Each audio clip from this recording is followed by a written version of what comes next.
রাজসভায় আমাদের অপমানটা দেখলে? হ্যাঁ, সে তো দেখলাম মন্ত্রী মশাই। আমি তো বুঝতেই পারছি না যে গোপাল মহারাজকে কি মধু খাইয়েছে যে মহারাজ গোপাল ছাড়া চোখে অন্ধ। আরে আমরা যেন মহারাজের কাছে ফেল না, কিছু একটা করতেই হবে। আমার মাথাটা গরম হয়ে যাচ্ছে। গোপালের মতন রাজসভার ময়লাকে যতক্ষণ না ফেলা যাচ্ছে ততক্ষণ আমার মাথা জ্বলন্ত কয়লা হয়েই জ্বলবে। পণ্ডিত মশাইয়ের মাথায় একটা বুদ্ধি আছে মন্ত্রী মশাই। আপনি যদি সেই অনুযায়ী উঁচির কাজ করেন তাহলে বেটা গোপালের কপালে দুর্গতির সীমা থাকবে না। এই কি বুদ্ধি, কি বুদ্ধি? আপনি বরং এই ব্যাপারে পণ্ডিত মশাইয়ের সাথে একবার আলোচনা করে নিন। আমি চলি, কেমন? আমি চলি। হ্যাঁ হ্যাঁ, এসো এসো এসো এসো।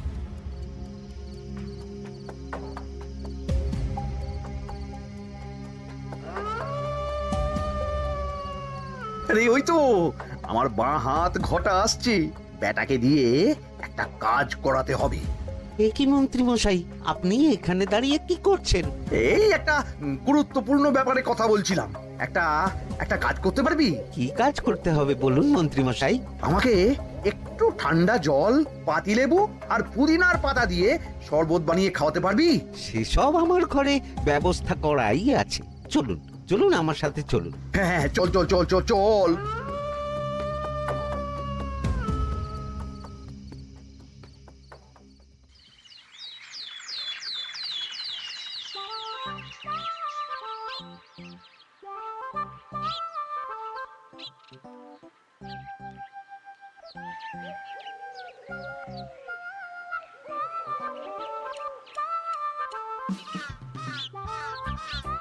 কি ব্যাপার পণ্ডিত, এত গুম মেরে আছো কেন?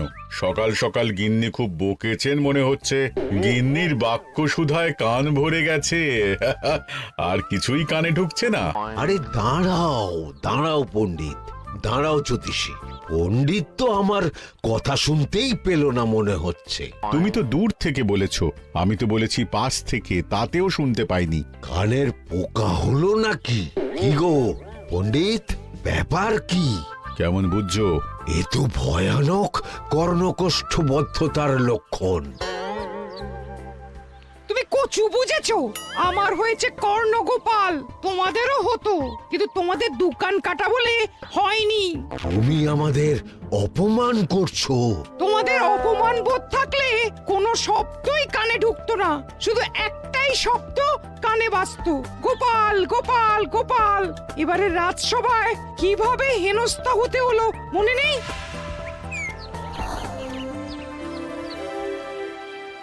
মহারাজ, একটা ভিক্ষা আছে।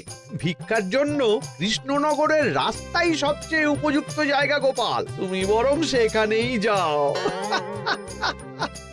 মন্ত্রী মন্ত্রী মশাই ঠিকই বলেছেন মহারাজ।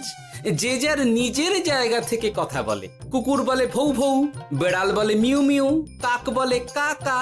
মন্ত্রীর ভিক্ষার জায়গা কৃষ্ণনগরের রাস্তা, আর গোপালের ভিক্ষার জায়গা মহারাজ কৃষ্ণচন্দ্রের দুয়ার। বলো কি ভিক্ষা?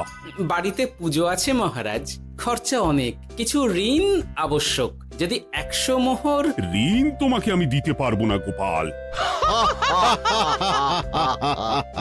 পুজো উপলক্ষে তোমাকে আমি 100 মোহর দিলাম। মহারাজ, আমিও ঠিক এই কথাটাই বলতে যাচ্ছিলাম। আমরাও তাহলে বাড়িতে পুজো করব। পুজোর জন্য আমাদের অনেক খরচ, তাই যদি...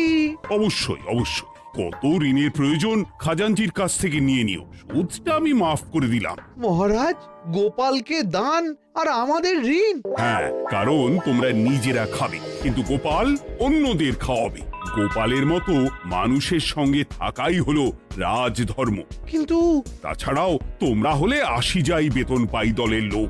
গত 1 বছরে তোমার কোন মন্ত্রণা দেশের কাজে এসেছে? পণ্ডিত কোনো নতুন তত্ত্ব শুনিয়েছে? জ্যোতিষী কোনো অমোঘ ভবিষ্যৎবাণী করেছে? আর বৈদ্য 3 বছর ধরে আমার হাঁটুর ব্যথা সারাতে পারেনি। কিন্তু গোপাল, গোপালের ভাঁড়ে হাস্যরসের কখনো অভাব হয়নি। মনে আছে? আছে। কিন্তু করার তো কিছু নেই। আছে। কিছু ভেবেছো নাকি পণ্ডিত? আছে মহারাজ মোহর দেওয়ার পর গোপাল সেদিন বলেছিল কি গোপাল, খুশি তো? মহারাজ আপনি আমাকে এক মুঠো ধুলো দিলেও আমি খুশি।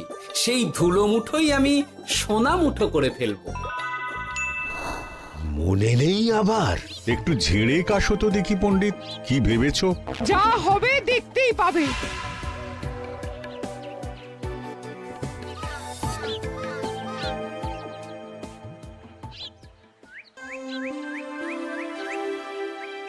মহারাজের জয় হোক, মহারাজের জয় হোক। ওরে বাবা, এই যে সকাল সকাল চান করে ঠান্ডা লেগে গেল মনে হচ্ছে। মহারাজ, ওই কবি গান উপলক্ষে গত মাসটা আমি কৃষ্ণনগরের কোণে কোণে ঘুরে বেরিয়েছি। প্রজাদের মধ্যে একটা অসন্তোষ আমি লক্ষ্য করেছি মহারাজ। অসন্তোষ? আমি তো জানতাম আমার শাসনে প্রজারা সুখে আছে। সুখে তারা ভাসছে মহারাজ, কিন্তু একটাই অসুখ, তারা মহারাজের দর্শন পায় না। তারা মহারাজের পদধূলির জন্য আকুল হয়ে আছে, মহারাজের দর্শন পাওয়ার জন্য চাতকের মতো অপেক্ষা করছে। চিত্রকরকে দিয়ে চিত্র অঙ্কন করিয়ে বিলি করে দিলেই হলো।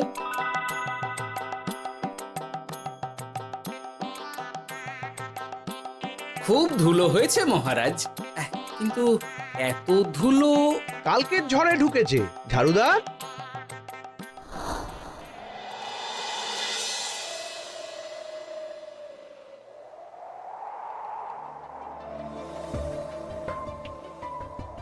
এই সুযোগ, রাজসভা ফাঁকা, এমন ঝড় যে পেয়াদারাও বাইরে নেই। কাজটা সেরে ফেল, বুঝলি? কিরে, কাজটা কর।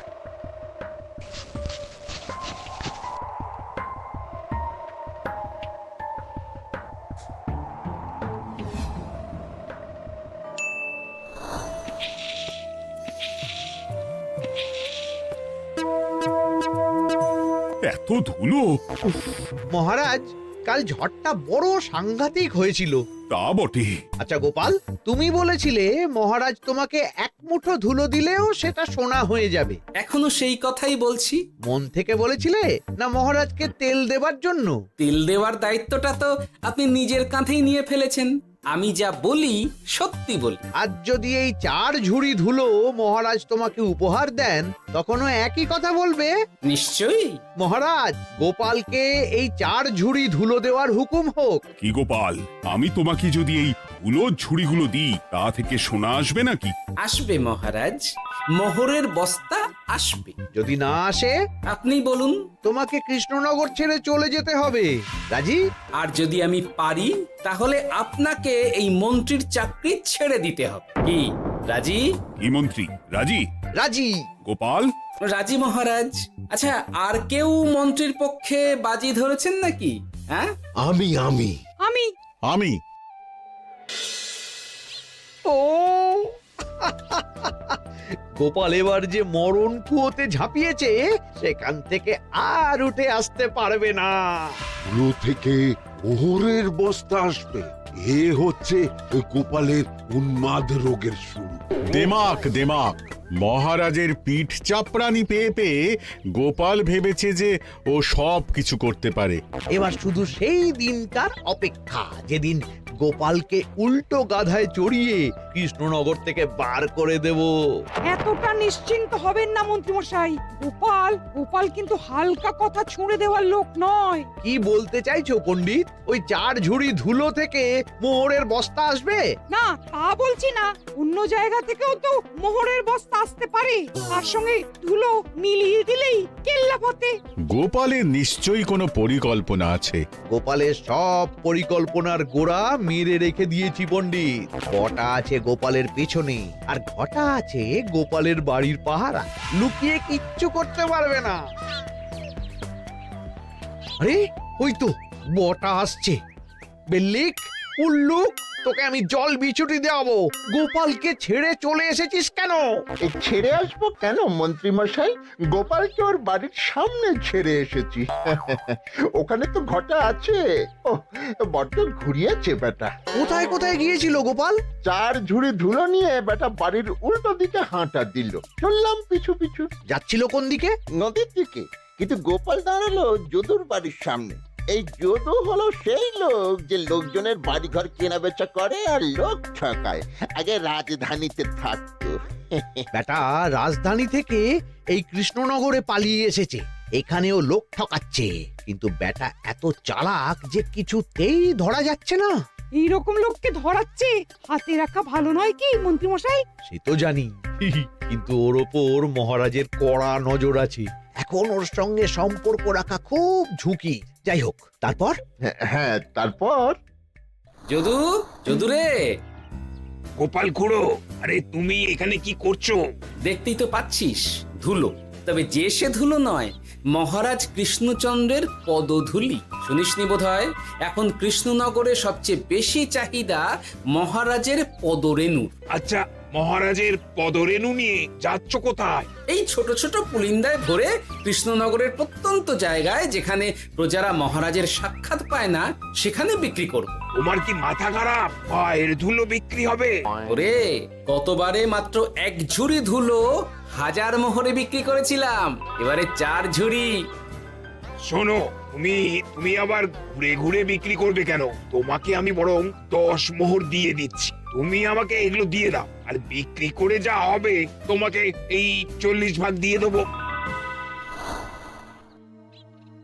ওই 10 মোহরে বদমাস যদুকে ধুলো বেচে গোপাল বাড়ির দিকে চললো। বাড়ির সামনে অব্দি পেছনে পেছনে গিয়ে তারপরে এই আপনাদের কাছে আসছি। বলিস কি রে, ধুলো বেচে 10 মোহর? ও মন্ত্রী মশাই, গোপাল তো একেবারে নাড়ি ধরে টান মেরেছে। গেল রাজসভায় এমন সুখের চাকরিটি গেল। এবার আবার রাস্তার ধারে গিয়েই বসতে হবে। এবার নবাবের দরবারে জায়গা আছে কিনা খোঁজ করি গিয়ে। ধ্যাত্তেরি, 10 মোহর আর 1 বস্তা মোহরের মাঝখানে অনেক রাস্তা। সেই রাস্তায় আমি লোক বসিয়ে রাখবো। আরে আরে, ওই তো তোমার ঘটা আসছে। এই, তুই গোপালের ঘরের পাহারা ছেড়ে এলি কেন? গোপাল নেই নেই নেই নেই নেই নেই।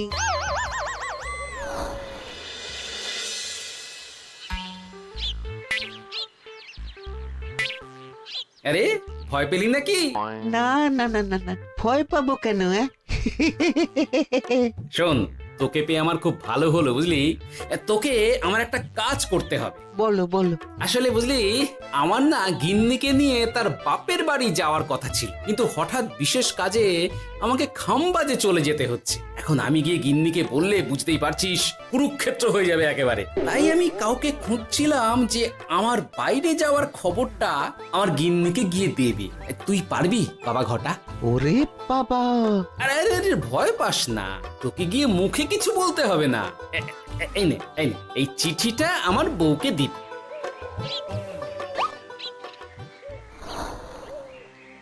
কৃষ্ণনগর ছেড়ে চুপি চুপি চলে যাচ্ছি, চালাকিটা দেখেছেন? ওসব চালাকি আমি তুড়ি মেরে উড়িয়ে দেব। কি করবেন? চারিদিকে আমি অশ্বারোহী গুপ্তচর পাঠাচ্ছি। গোপালকে কোনো চালাকি করতে দেব না।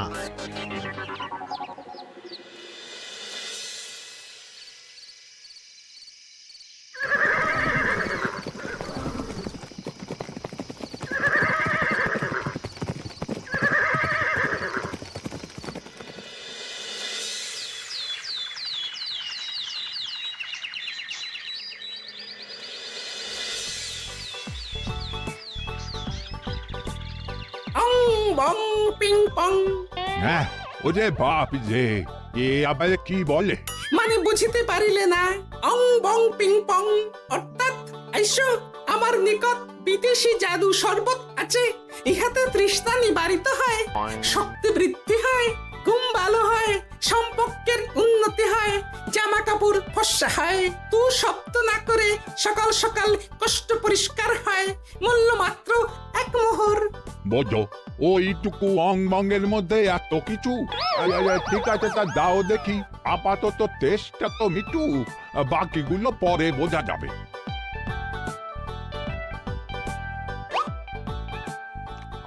আহ বড় ভালো খেতে তো ঠং ঠং অর্থাৎ শক্তি বৃদ্ধি হলো। হ্যাঁ মনে হচ্ছে গায়ে যেন দুগুণ বল পাচ্ছি। কি হয়েছে ভাই? এ কে? এ ভিন দেশ থেকে জাদু শরবত নিয়ে এসেছে গো। জাদু শরবত ভিন দেশ? একেবারে বহু ভুজা শরবত।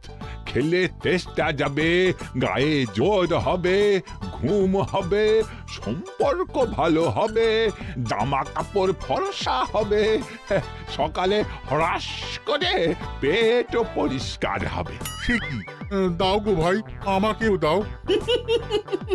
গুড় জল সঙ্গে একটু ভাজা মশলা, আমচুর আর বিট নুন, শুদ্ধ দেশি জিনিস। জানলে কেউ ছুঁয়েও দেখতো না, কিন্তু একটু বিদেশি গন্ধ দিতেই একেবারে হট্ট মেলা। আরে তোমরাও এসেছো দেখছি। সং সং শঙ্কা লং লং লঙ্কা, মানে অর্থাৎ এই শরবত খেলে আর শঙ্কা নাই, বুদ্ধি লঙ্কার মতন ঝাল হয়ে যাবে। তারপর ডং ডং ডঙ্কা, টং টং টঙ্কা, ফাইন ফাইন, অর্থাৎ টাকা আসবে আমার কাছে।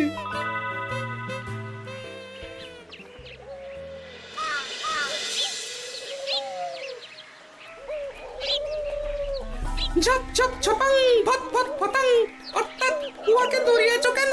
বেটা চোর অনেককে ঠকিয়েছে। অনেক দিন থেকে তককে তককে ছিলাম। এবার এই ধুলো নিয়ে মহারাজের পায়ের ধুলো বলে বিক্রি করছিল। একটা বেনামি চিঠিতে খবর পেয়ে বেটাকে ধরেছি। ব্যাং ব্যাং বিগ ব্যাং, অর্থাৎ বাহ বাহ বাহ বাহ। বেনামি চিঠিটা আমি দিয়েছিলাম বাবু। বাবা যদু, তুমি সেই রাজধানী থেকে কৃষ্ণনগর অবধি মানুষকে অনেক খোল খাইয়েছ। তুমি এতদিন ঘুঘু দেখে এসেছিলে বাবা, এবার গোপাল নামক ফাঁদটা দেখলে। কতবার বলবো এইসব ধুলো আমি গোপালের কাছ থেকে কিনেছি। যা বলার ওই বিচারের সময় মহারাজকে বলবি। চল চল চল চল চল।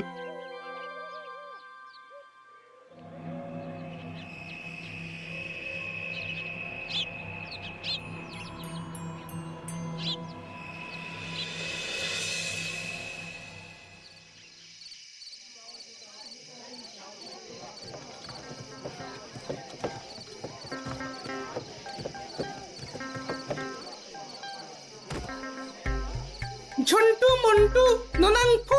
নাও ঠেলা। সাহেব বলে কি ফু দিয়ে দিতে হবে? কি বলছো সাহেব? বুঝতে পারছি না, কোথায় ফু দেব?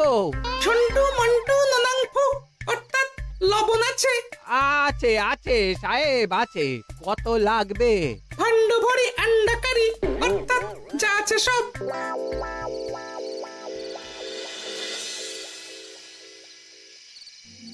ব্যাস, মোটামুটি আশেপাশে সব দোকানের নুন এখন আমার জিম্মায়। এবার আসল মজা শুরু হবে।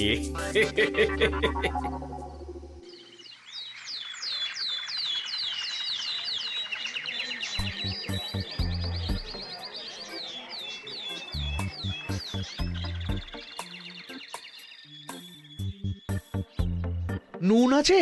না হুজুর, গোটা কৃষ্ণনগরেই নুন নেই। ওই দেখো, পুরো রাজসভাই বাজারে জড়ো হয়েছে। শান্তামনা শান্টু মন্টু। আবার কি বলছে রে বাবা? শান্তামনা শান্টু মন্টু, অর্থাৎ জনগণ শ্রবণ করুন। নান্টু কান্টু, নুন কিনিবেন আন্টু আন্টু, আসুন আসুন। আমার এক সের নুন লাগবে। সেন্টু, অবশ্যই 1 সের লবণ 10 মোহর। 1 সের 10 মোহর? 10 মোহর লইবেন না লইবেন না? না, নেব না। উত্তম উত্তম, গান্ডা পিণ্ডে ঢিসুম ঢিসুম, অর্থাৎ তাহা হইলে নুনের বদলে গৃহিণীর প্রহার ভক্ষণ করুন। আমাকে 1 সের নুন দিন। আমাকেও নুন ছাড়া বাড়ি ফিরলে গিন্নি ঘর ছাড়া করবে আমাকে। শুনলাম কৃষ্ণনগর থেকে নুন উধাও। আছে মহারাজ, আছে। কৃষ্ণনগরের সব লবণ আমার নিকটে আছে। 1 সের 10 মোহর। এত দাম? দাম তো হবেই মহারাজ। লবণ ছাড়া রান্না কেমন হবে ভাবিয়া দেখুন। ঠিকই বলেছ, রাজপাকশালেও তো রান্না বসেনি। 100 সেরের মতন রাজপ্রাসাদে পাঠিয়ে দাও। 1000 মোহর দিয়ে দাও।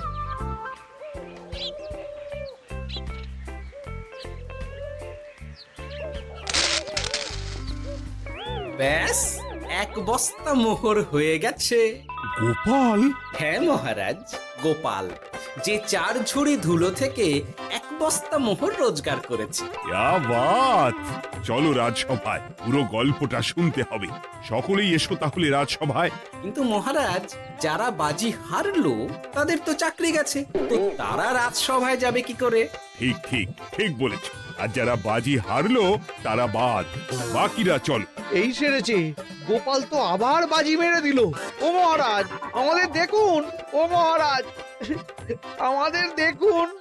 ও মহারাজ। হ্যাঁ